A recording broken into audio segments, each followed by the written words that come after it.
नागपूरच नव्हे तर देशभरातील प्रसिद्ध उद्योगपती सत्यनारायण नुवाल यांचा ॲडव्हान्टेज विदर्भाच्या व्यासपीठावर जाहीर सत्कार करण्यात आला। सरकारनं नुकतंच जाहीर केलेल्या पद्मश्री पुरस्काराबद्दल त्यांचा हा सन्मान करण्यात आला। सत्कार समारंभात मुख्यमंत्र्यांनी सत्यनारायण नुवाल यांचा सत्कार केला आणि त्यांना विदर्भाचा अभिमान असल्याचं संबोधलं। सत्यनारायण नुवाल हे संरक्षण उपकरणांच्या निर्मितीतील जगातील सर्वात प्रसिद्ध उद्योगपतींपैकी एक आहेत। त्यांच्या सन्मानार्थ बोलताना मुख्यमंत्री म्हणाले की नुवाल यांच्या कंपनीने नागपूरला जागतिक नकाशावर ओळख मिळवून दिली आहे।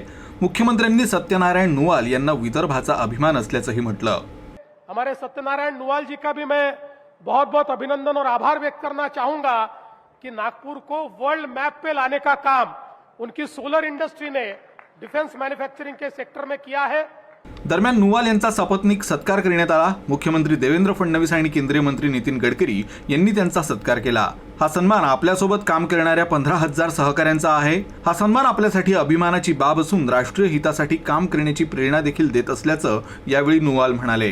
भारत सरकार द्वारा ये पद्म अवार्ड मिलना तथा आज इस भव्य आयोजन में स्वयं मुख्यमंत्री जी और आदरणीय गडकरी जी द्वारा ये मेरे को सम्मान मिलना, ये केवल मेरे अपने लिए नहीं बल्कि हमारे पूरे परिवार और हमारे सोलर ग्रुप के 15,000 जो मेरे सहयोगी हैं, जो जिनके रात दिन के सतत प्रयास और उनके डिवोशन और डिटर्मिनेशन की वजह से ये जो मुझे मिला है, ये उन सब के लिए सबसे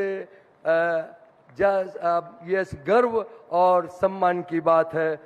पुरस्कार समारंभात नुवाल यांना ॲडव्हान्टेज विदर्भाकडून प्रमाणपत्र देखील प्रदान करण्यात आलं।